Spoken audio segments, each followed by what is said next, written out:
14 मार्च को होली के दिन दिल्ली में जस्टिस यशवंत वर्मा के घर में आग लगी। आग लगने के बाद नोटों के बोरे जल गए, लेकिन उस खबर को एक सप्ताह तक दबा के रखा गया। याद रखिएगा, अपराध को छिपाना भी अपराध होता है और एक सप्ताह तक इस अपराध को दबा के रखा गया कि यहां की नोटों की बोरियां मिली है। 21 मार्च को खबर छपी। उसके बाद जस्टिस खन्ना साहब जो सीजीआई हुआ करते थे उस समय, उन्होंने 3 मेंबर की कमेटी बनाई। सस्पेंड नहीं किया। 28 मार्च को जस्टिस यशवंत वर्मा को दिल्ली हाई कोर्ट से इलाहाबाद हाई कोर्ट ट्रांसफर कर दिया गया। किसी डीएम के घर में नोटों का बोरा मिला होता, किसी कमिश्नर के घर में नोटों का बोरा मिला होता, किसी कप्तान के घर में नोटों का बोरा मिला होता, इंजीनियर डॉक्टर के घर में नोटों का बोरा मिला होता, या किसी भी सरकारी कर्मचारी के घर में नोटों का बोरा मिला होता, तो अगले दिन सस्पेंड कर दिया गया होता। लेकिन जस्टिस यशवंत वर्मा के घर में 14 मार्च को आग लगी, नोटों का बोरा मिला, एक सप्ताह तक खबर दबाई गई। जब 21 मार्च को खबर अखबार में छपी, उसके बाद 3 मेंबर कमेटी बनाई गई और 28 मार्च को सस्पेंड करने की बजाय उनको इलाहाबाद हाईकोर्ट ट्रांसफर कर दिया। 3 मेंबर कमेटी ने 4 मई को अपनी रिपोर्ट भी दे दिया, लेकिन और 3 मेंबर की कमेटी ने भी कहा कि हाँ, इन्होंने गड़बड़ किया है, कुछ गड़बड़ है, आगे मुकदमा चलना चाहिए। फिर भी एफआईआर नहीं हुआ। आप सोचिए, जिस भारत में संविधान की दुहाई दी जाती है, जिस हाईकोर्ट सुप्रीम कोर्ट में संविधान की दुहाई दी जाती है, जहां बार बार कहा जाता है equality before law, equal protection of law, कि भारत में सब लोग एक समान हैं, अभी तक जस्टिस वर्मा के खिलाफ एफआईआर नहीं हुआ। और अब केंद्र सरकार उस 3 मेंबर कमेटी की रिकमेंडेशन के आधार पर संसद में इंपीचमेंट लाएगी, महाभियोग लाएगी, और अगर 2/3 सांसद एक पक्ष में हो जाएंगे तब उनको नौकरी से निकाला जाएगा। सवाल यह है कि भारत में क्या वन नेशन वन लॉ है? क्या भारत में सब लोग एक समान हैं? क्या जिस तरीके से जस्टिस वर्मा को केवल महाभियोग के जरिए निकाला जा रहा है, कोई क्रिमिनल कार्रवाई नहीं हो रही है, उनको आज तक जेल में नहीं डाला गया, मुझे नहीं लगता कि उनको भविष्य में भी जेल में डाला जाएगा। ये अपने आप में हमारे संविधान के मुंह पे तमाचा है। ये article 14 equality before law, equal protection of law के मुंह पे तमाचा है। ये भारत में एक देश एक विधान नहीं, एक देश 2 विधान चल रहा है। खास लोगों के लिए अलग विधान और आम जनता के लिए अलग विधान। अपराध को छिपाना अपराध है। एक सप्ताह तक उस अपराध को छिपाया गया, लेकिन जिन लोगों ने छिपाया उनके खिलाफ कोई मुकदमा दर्ज नहीं हुआ। सबूत मिटाना अपराध है। और जो नोटों का वहां पे बोरा मिला, उसके बाद वहां साफ सफाई की गई। जिन लोगों ने सबूत मिटाने की कोशिश की, जिसके कहने पे सबूत मिटाने की कोशिश की, उनके खिलाफ भी कुछ नहीं हुआ। न जस्टिस वर्मा के खिलाफ एफआईआर हुआ, न उनकी पत्नी के खिलाफ एफआईआर हुआ, न उनकी बेटी के खिलाफ एफआईआर हुआ, या न उनके घर में और जो लोग आते हैं, किसी के खिलाफ एफआईआर नहीं हुआ। और हम सुबह से लेकर शाम तक बड़ी बड़ी दार्शनिक बातें करते हैं, बड़ी बड़ी फिलोसफिकल बातें करते हैं, equality before law, equal protection of law, rule of law, right to justice, क्या क्या बात करते रहते हैं, और ट्रांसपेरेंसी की बात करते रहते हैं। भ्रष्टाचार, मैं पूछ रहा हूं, इस देश में भ्रष्टाचार को देशद्रोह घोषित क्यों नहीं किया जा रहा है? भारत में भ्रष्टाचार को राष्ट्र की सुरक्षा के लिए खतरा क्यों नहीं घोषित किया जा रहा है? भारत में भ्रष्टाचार को एक ऑर्गेनाइज क्राइम क्यों नहीं डिक्लेयर किया जा रहा है?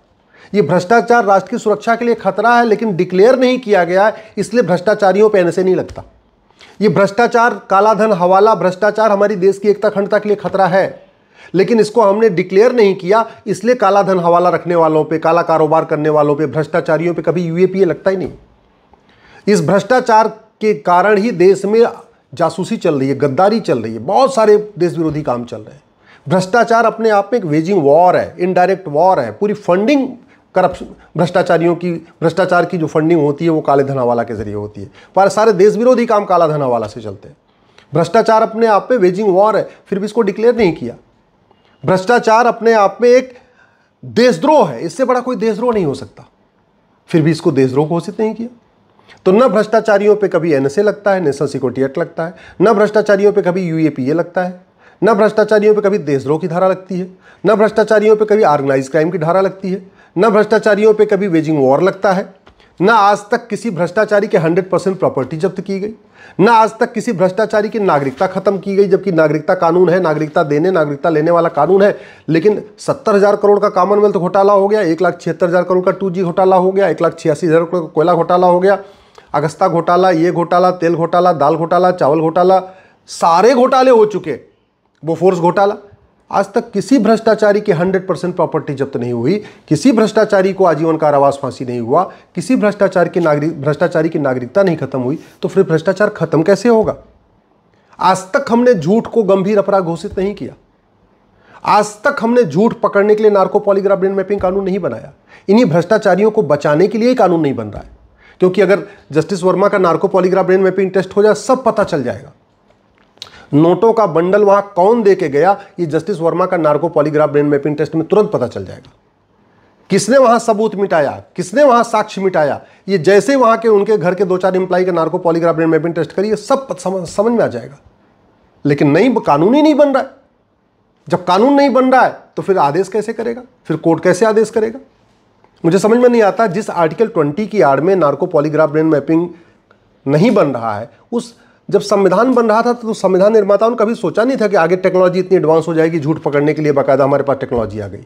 उस समय जब संविधान बन रहा था टेक्नोलॉजी नहीं थी। जब संविधान बन रहा था तो बहुत सारी चीज़ें नहीं थी। क्या उनको हम आज की डेट में उपयोग नहीं कर रहे हैं क्या? जब संविधान बन रहा था तो जीएसटी भी नहीं थी। जब संविधान बन रहा था तो आईफोन भी नहीं था, आईपैड भी नहीं था। क्या जज आज की डेट में आईफोन आईपैड यूज़ नहीं कर रहे हैं क्या? जब संविधान बन रहा था तो वर्चुअल हियरिंग की कोई व्यवस्था नहीं थी। आज की डेट में वर्चुअल हियरिंग हो रही कि नहीं हो रही? तो जब संविधान बन रहा था उस समय तो अम्बेडकर कार हुआ करती थी।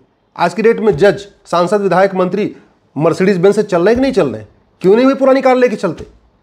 अपनी सुख सुविधा के लिए सारी एडवांस चीजें, अपनी सुख सुविधा के लिए सारी एडवांस टेक्नोलॉजी, अपनी सुरक्षा के लिए सारे आधुनिक हथियार, अपनी सुरक्षा के लिए जितने सिक्योरिटी गार्ड रहेंगे उनके पास AK-56, AK-47। और जहां देश की सुरक्षा करना है, भ्रष्टाचार को खत्म करना है, आम जनता को न्याय देना है, वहां वही पुरानी बात कि नहीं आर्टिकल 20 में कहा हुआ है कि किसी को आप उसके खिलाफ गवाही देने के लिए मजबूर नहीं करोगे। कौन मजबूर कर रहा है? अरे narco polygraph brain mapping test होगा तो किसी को मजबूर थोड़ी किया जाएगा। ये 2 इंजेक्शन लगाना, उससे पूछ लेना, भाई ये बताओ नोटों की बोरी कहाँ से आई, किसने नोटों की बोरी दिया, किस लिए नोटों की बोरी दिया, कौन कौन से आपने फैसला पैसा लेके दिया हुआ है, यही तो पूछना है। इसमें किसी को टार्चर थोड़ी कर रहे हैं, किसी को 3rd डिग्री थोड़ी दे रहे हैं।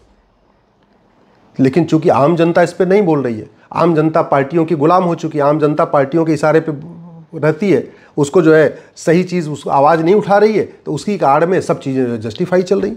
इस देश में 5 करोड़ मुकदमों के कारण 5 करोड़ परिवार टेंशन में है। एक परिवार में अगर 6 आदमी मान के चलिए तो 30 करोड़ लोग मुकदमों के कारण टेंशन में। फिर भी जस्टिस विद इन ईयर की चर्चा ना सुप्रीम कोर्ट में होती, ना हाई कोर्ट में होती, ना लोकसभा में होती, ना राज्यसभा में होती। आखिर right to justice fundamental right है, तो राइट टू जस्टिस का मतलब जस्टिस विद इन 100 ईयर थोड़ी है, जस्टिस विद इन ईयर होना चाहिए। अगर राइट टू जस्टिस फंडामेंटल रहे तो फंडामेंटल राइट 100 साल में नहीं मिलता, फंडामेंटल राइट तो 6 महीने साल भर में मिलना चाहिए। क्यों नहीं इसके ऊपर चर्चा हो रही? क्यों नहीं हम झूठे शिकायत को गंभीर अपराध घोषित कर रहे हैं? झूठी शिकायतों से हजारों लोग परेशान हैं, झूठी पुलिस की जांच से हजारों लोग परेशान हैं, जजों के जो पैसा लेके झूठा फैसला देते हैं उससे हजारों लोग परेशान हैं। क्यों नहीं झूठी शिकायत, झूठी जांच, झूठे फैसले को हम अपराध घोषित कर रहे हैं? क्यों नहीं हम झूठी गवाही को गंभीर अपराध घोषित कर रहे हैं? फर्जी कागज बना बना के लोग जो है दूसरों की प्रॉपर्टी लिखवा लेते हैं, क्यों हम फर्जी डॉक्यूमेंटेशन को सीरियस क्राइम डिक्लेयर नहीं कर रहे? क्यों हम फर्जी आधार, फर्जी राशन कार्ड, फर्जी ड्राइविंग लाइसेंस, फर्जी वसीयत, फर्जी विरासत, फर्जी वोटर ID, फर्जी बर्थ सर्टिफिकेट, फर्जी पासपोर्ट को सीरियस क्राइम डिक्लेयर क्यों नहीं कर रहे? इस देश में अगर जुडिशियल सिस्टम अच्छा हो जाए, कानून का खौफ पैदा हो जाए, जस्टिस विद इन ईयर हो जाए, आधी 50% समस्या खत्म हो जाएगी। मैं गारंटी के साथ कहता हूं, कानून कठोर हो और 6 महीने के अंदर सजा मिलना शुरू हो जाए, 1 साल के अंदर सजा मिलना शुरू हो जाए, घूसखोरी, कमीशनखोरी, दलाली, कटमनी, तोलाबाजी बंद हो जाएगी। कानून कठोर हो और 6-6 महीने के अंदर सजा मिलना शुरू हो जाए, नशा तस्करी, मानव तस्करी, सोना तस्करी, ये सब खत्म हो जाएगी। कानून कठोर हो और 6 महीने के अंदर सजा मिल जाए, ये आतंकवाद, नक्सलवाद, जिहाद, मजहबी उन्माद, धर्मांतरण, घुसपैठ, ये खत्म हो जाएगा। केवल भारत में सब कुछ इसलिए चल रहा है क्योंकि हमारी पुलिस व्यवस्था गुलामी की चल रही है, हमारी प्रशासनिक व्यवस्था गुलामी की चल रही है, हमारी न्यायिक व्यवस्था गुलामी की चल रही है। लोग दूसरों की जमीन पे कब्जा कर लेते हैं क्योंकि उनको पता उनका कुछ नहीं होगा, सामने वाला बेचारा 50 साल मुकदमा लड़ेगा। लोग मर रहे हैं, तड़प रहे हैं, फर्जी लोग आके जो है फर्जी डॉक्यूमेंट बना बना के टॉर्चर कर रहे हैं, लोग आत्महत्या कर रहे हैं। जितने लोग आतंकवाद के शिकार होते हैं, जितनी बहन बेटियों का सिंदूर आतंकवादी उजाड़ते हैं, उससे ज्यादा सिंदूर तो इस घटिया कानून के कारण उजड़ रहा है। जितने लोग आतंकवाद के शिकार हो रहे हैं उससे ज्यादा थाने के भ्रष्टाचार के कारण शिकार हो जाते हैं। जितने आतंकवादी नहीं मारते उससे ज्यादा लोग आत्महत्या कर रहे हैं फर्जी SC/ST केस में, फर्जी दहेज के केस में, फर्जी छेड़छाड़ के केस में। जितने लोग आतंकवादी नहीं मारते उससे ज्यादा तो लोग मिलावटी दूध, घी, पनीर खा के मर जा रहे हैं। और मूल कारण क्या है? क्योंकि मिलावटखोरों को सजा नहीं होती, जमाखोरों को सजा नहीं होती, कालाबाजारियों को सजा नहीं होती, नशा तस्करों को सजा नहीं होती, मानव तस्करों को सजा नहीं होती, साइबर फ्रॉड करने वालों को सजा नहीं होती, सेक्सटॉर्शन आजकल चल रहा है, सजा नहीं होती, हनी ट्रैप करने वालों को सजा नहीं होती। और सजा क्यों नहीं होती? क्योंकि 50 गवाह चाहिए, 100 गवाह चाहिए। कन्हैया लाल को जिसने मारा खुद ही वीडियो बनाया और उसको बेल मिल गई, इससे बड़ा शर्मनाक और क्या हो सकता है? 4 हमारे सेना के जवानों को जिस आतंकवादी ने मारा था, खुद ही टीवी पे एडमिट किया, हमने 4 जवानों को मारा, और 35 साल से वो जेल में बैठ के बिरयानी खा रहा है। इससे ज़्यादा शर्मनाक क्या हो सकता है? कौन ठीक करेगा इसको? या तो संसद ठीक करे या सुप्रीम कोर्ट ठीक करे। न संसद में इस पर चर्चा हो रही है जुडिशियल रिफॉर्म पे, न सुप्रीम कोर्ट में जुडिशियल रिफॉर्म पे चर्चा हो रही है। इसलिए मैं आप लोगों से निवेदन कर रहा हूं, अपने सांसद से मिलिए, उनको झकझोरिए, उनको जगाइए, उनसे कहिए भैया तू मैं बहुत हो गया, आरोप प्रत्यारोप बहुत हो गया, नूरा कुश्ती बहुत हो गई, बतौलेबाजी बहुत हो गई, ये तू चोर मैं सिपाही का खेल बहुत हो गया। अब आप पुलिस रिफॉर्म करिए, जुडिशियल रिफॉर्म करिए, हमको जस्टिस विद इन ईयर दीजिए, हमको 1 साल के अंदर मुकदमों का फैसला चाहिए। ये जब तक आप सब लोग पार्टियों की गुलामी नहीं छोड़ेंगे, दल गुलामी नहीं छोड़ेंगे और सीधे सीधे सांसदों से सवाल करना नहीं शुरू करेंगे, सीधे सीधे विधायकों से सवाल करना नहीं शुरू करेंगे, व्यवस्था नहीं बदलेगी। और व्यवस्था नहीं बदलेगी तो ऐसे तड़प तड़प के मरते रहेंगे।